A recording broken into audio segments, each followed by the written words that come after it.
This exhibit pays tribute to African American women whose accomplishments so often go unsung.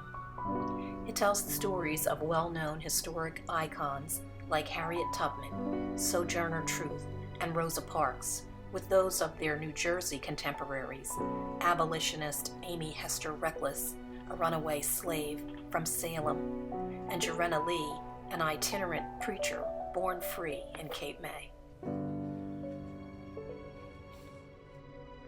Mrs. Rita Mack, successful Atlantic City restaurateur, and Madam Sarah Spencer Washington, famed hair and cosmetics mogul, share the gallery wall with Margaret Creswell Hiawatha, the first female African-American police officer in Atlantic City or the country, and the first female African-American casino vice president, Redinia Gilliam Mosey.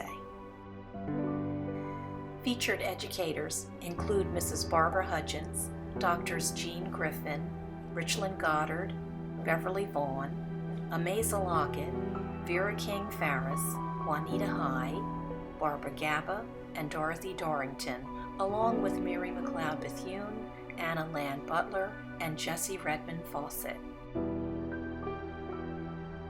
Louise Forrest Johnson, Patty Harris, Joanna Lassane, Rosalind Cash, and Carol Bayard represent the arts.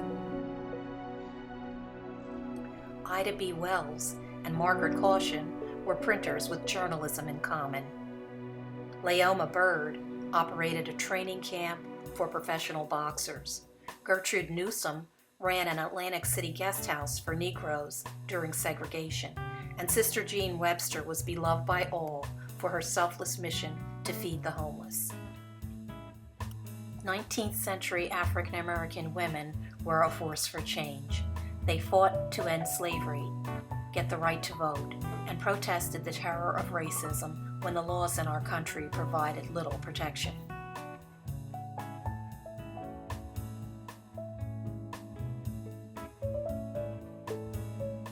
Harriet Tubman acted to bring hundreds of enslaved people to freedom.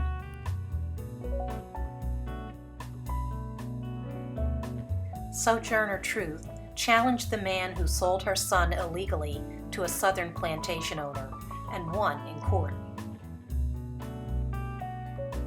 Amy Hester Reckless ran from slavery and abuse in Salem, New Jersey, to join the fight against slavery in Philadelphia.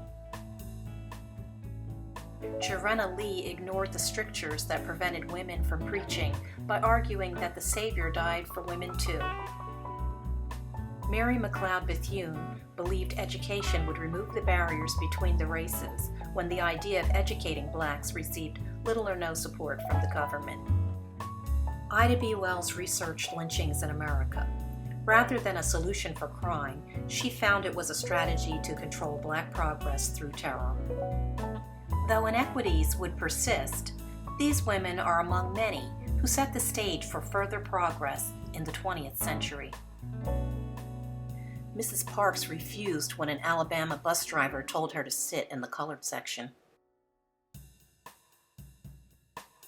Maggie Creswell dared to become the first female police officer in the country.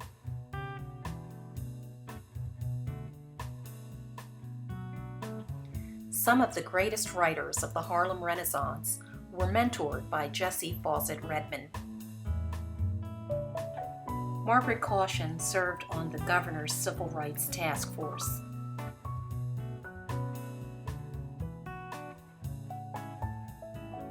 Anna Land Butler was a poet in the era of the Harlem Renaissance. Joanna Lassane founded the Atlantic City Children's Theater.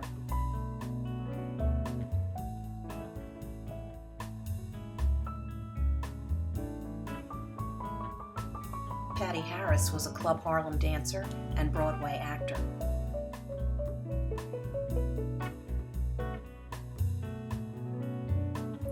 Louise Forrest Johnson choreographed the first Atlantic City cotillion.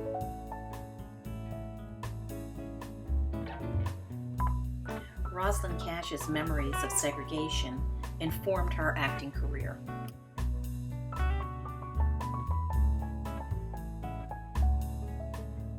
Carol Bayard's art focused on the Black experience. Dr. Dorrington developed teaching materials for students with developmental disabilities.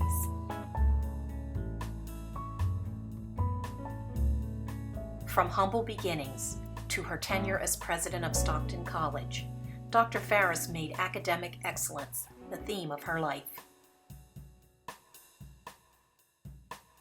As president of Atlantic Cape Community College, Dr. Gaba is both role model and mentor.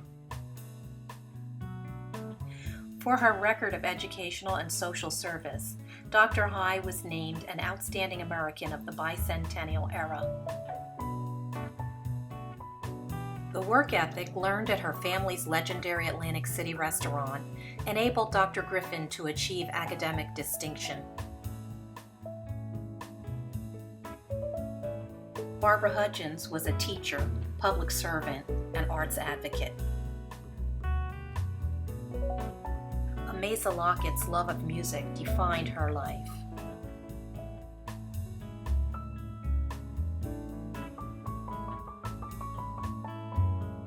Dr. Vaughn's career in music was informed by her love of the Negro spiritual.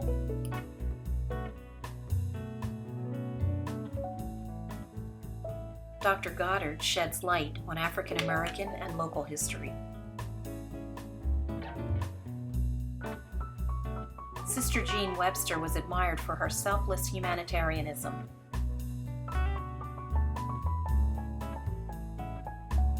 At 107 years of age, Mrs. Newsom is the oldest living resident of Atlantic City's North Side.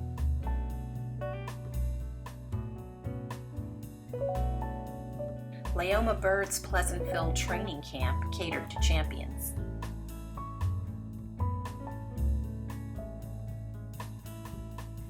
Radinia Gilliam Moset's devotion to her city led to significant social change. Mrs. Rita Mack's philanthropy is driven by her desire to give back to her community.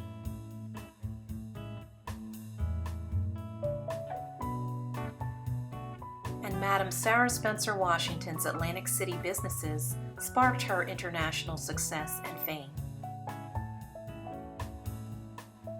The African American Heritage Museum of Southern New Jersey proudly salutes the African American women of our region with this exhibit.